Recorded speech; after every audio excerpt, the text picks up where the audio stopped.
indiscutablement, le Sénégal va bien, même s'il a changé de président et que c'est pas tout à fait notre goût.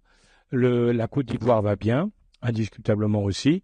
Et il y en a un qui se prépare à devenir une très grande puissance africaine, c'est la République démocratique du Congo, du président Tshisekedi, qui essaie de régler son problème avec le Rwanda, puisque comme vous avez pu le voir, je pense, le Rwanda occupe et pille, il n'y a pas d'autre terme, la République démocratique du Congo depuis le départ de Mobutu, donc Kabila père puis Kabila fils, suite à un accord qui avait été passé à l'époque, il faut le savoir.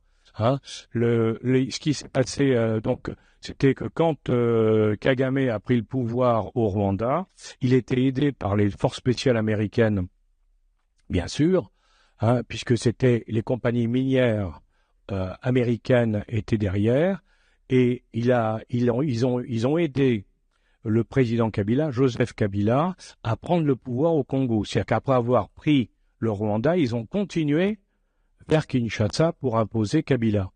La contrepartie de la mise en place de Kabila au Congo, ça a été de donner les mines de tantal et de cobalt, de l'Ituri et du Nord Kivu au Rwanda. Donc le Rwanda a exploité pendant des dizaines d'années les mines qui étaient dans cette zone-là. Et maintenant, évidemment, les Congolais disent ça suffit. Maintenant, on veut récupérer ces mines. Il n'y a aucune raison que le Rwanda exploite des mines en nous pillant sur le territoire national.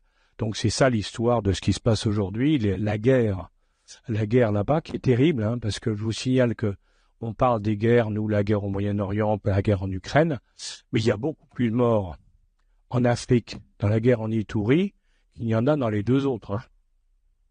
Personne n'en parle. Ça pose problème. Personne n'en parle, et je le dis pour les dames de l'assistance, cette guerre a un triste record, d'après les spécialistes de l'ONU.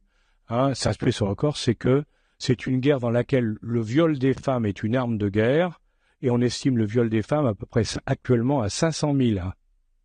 C'est pas une. Vous voyez, donc c'est très grave et très sérieux. Alors, bon, je pense que Tshisekedi est en train de gagner, parce qu'il a maintenant l'appui de tout le monde, y compris des Américains.